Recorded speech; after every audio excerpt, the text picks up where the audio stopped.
another video of Anurag Conceptuals and this is the second video under the GST series. So last video के अंदर हमने कुछ basic चीजें पढ़ी थी, लाइक टैक्स क्या होता है, टैक्स क्यों कलेक्ट किया जाता है, टैक्स कितने तरीके का होता है.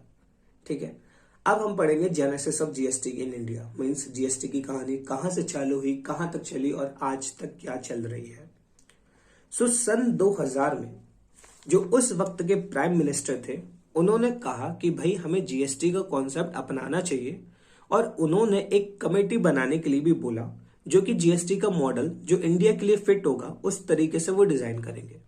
ठीक है, फिर 2003 में सेंट्रल गवर्नमेंट ने एक टास्क फोर्स बनाई अंडर द हेड विजय केलकर, जिसको बाद में विजय केलकर कमेटी बोला जाने लगा, जिन्होंने 2004 में एक स्ट्रांगली रिकमेंडेशन दी कि भाई अब हमें GST for the whole nation impose कर देना चाहिए, इंप्लीमेंट कर देना चाहिए.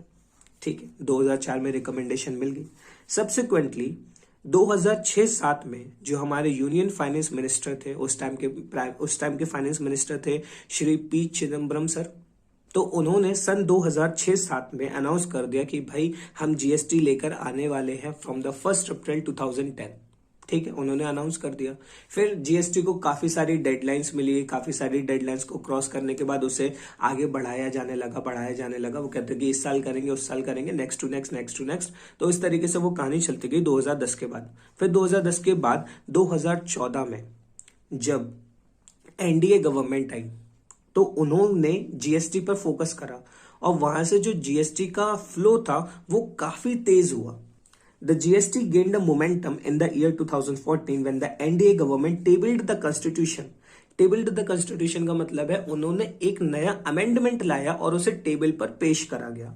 वो अमेंडमेंट का नंबर था 122वां अमेंडमेंट. अमेंडमेंट कैसे होते हैं, जैसे कि हमारा कॉन्स्टिट्यूशन बन चुका था तो कॉन्स्टिट्यूशन बनने के बाद कुछ चेंजेस की जरूरत होती है तो अमेंडमेंट्स लाए जाते हैं और उन अमेंडमेंट्स का होता है एक नंबर. तो ये कौन सा अमेंडमेंट था, 122वां अमेंडमेंट था जो कि पेश किया गया.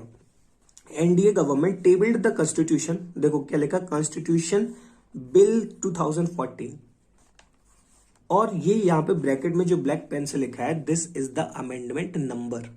तो बिल का नाम क्या था, कॉन्स्टिट्यूशन बिल 2014. जिस साल का अमेंडमेंट होता है उस साल में बिल लेकर आया, जिस साल में हमें अमेंड करना पड़ता है उस साल का हम अमेंडमेंट ईयर लिखते हैं, जैसे कि constitution bill 2014. So NDA government tabled the Constitution Bill 2014 on the GST in the Parliament. The bill was passed by both the houses of the Parliament and got assent of the President of India on 8 September 2016 and become the Constitution Act 2016.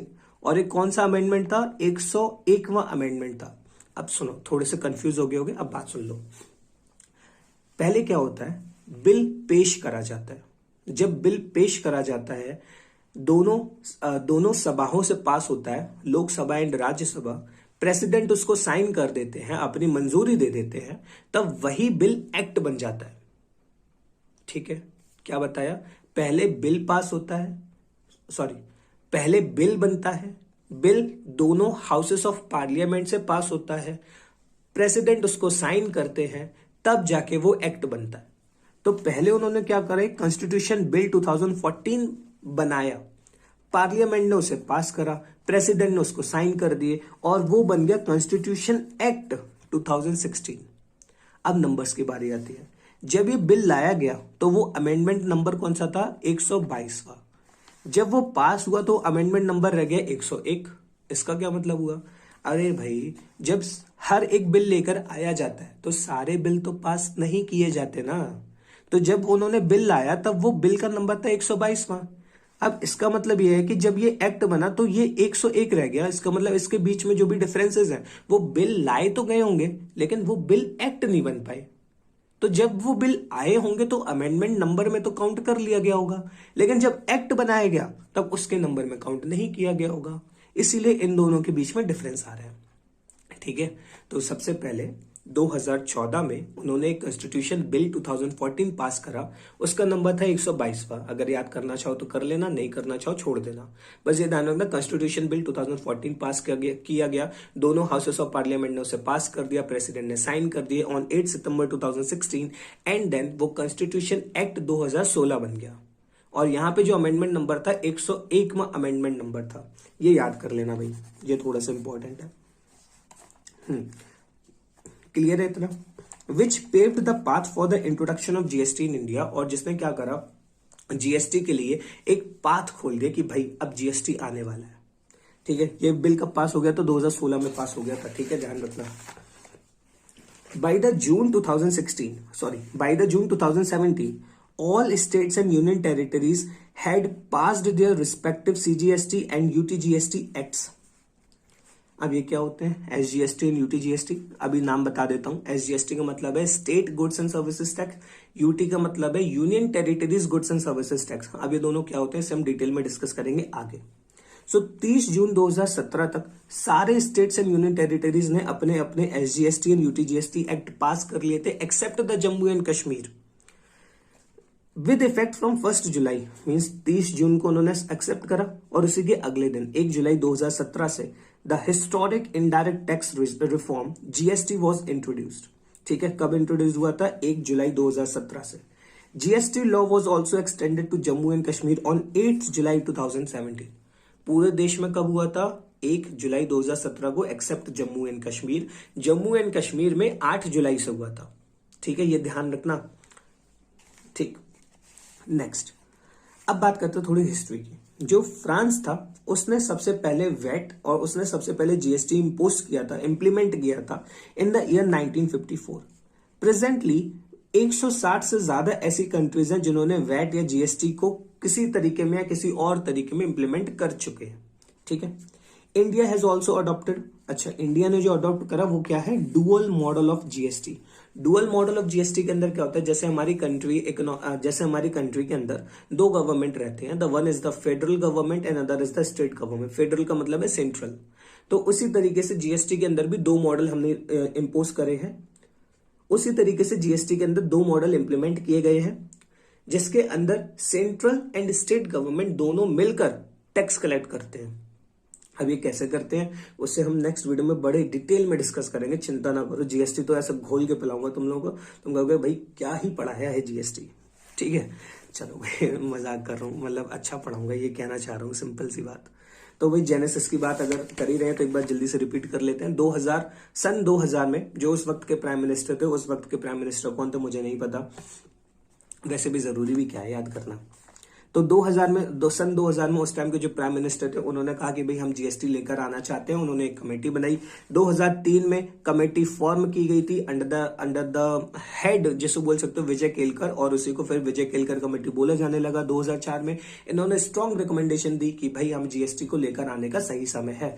सन 2006 और 7 के बीच में जो हमारे union finance minister थे, इनका तो नाम ध्यान है, श्री पी चिदम्बरम सर, उन्होंने कहा कि भाई जीएसटी लेकर आ रहे हैं हम लोग और 1 अप्रैल 2010 से हम जीएसटी लेकर आ जाएंगे। उसके बाद जीएसटी की कई सारी डेडलाइंस आई, कई सारे टास्क दिए गए, लेकिन फिर वो मीट नहीं हुए। फिर जब एनडीए गवर्नमेंट आई 2014 में, उन्होंने एक बिल पास करा, कॉन्स्टिट्यूशन बिल 2014, और वो बिल था 122वां अमेंडमेंट का। वो बिल दोनों हाउसेस से पास हुआ, प्रेसिडेंट ने उसको साइन करा ऑन 8 सितंबर 2016, और वो बना जाके constitution act 2016 which is the 101st amendment. उसके बाद 30 जून 2017 को सारे स्टेट्स और यूनियन टेरिटरीज ने except the Jammu and Kashmir अपने respective SGST and UTGST act pass कर दिए थे। 1 जुलाई 2017 से पूरे देश में जीएसटी लागू हो चुका था। जम्मू एंड कश्मीर में 8 जुलाई से हुआ था, 8 जुलाई 2017। फ्रांस ऐसा पहला कंट्री है जिसने वैट एंड जीएसटी का कॉन्सेप्ट इंप्लीमेंट करा था इन द ईयर 1954। उसके बाद आज तक 160 से ज्यादा कंट्रीज हैं जो कि जीएसटी को इंप्लीमेंट कर चुकी हैं किसी तरीके से या किसी और तरीके से।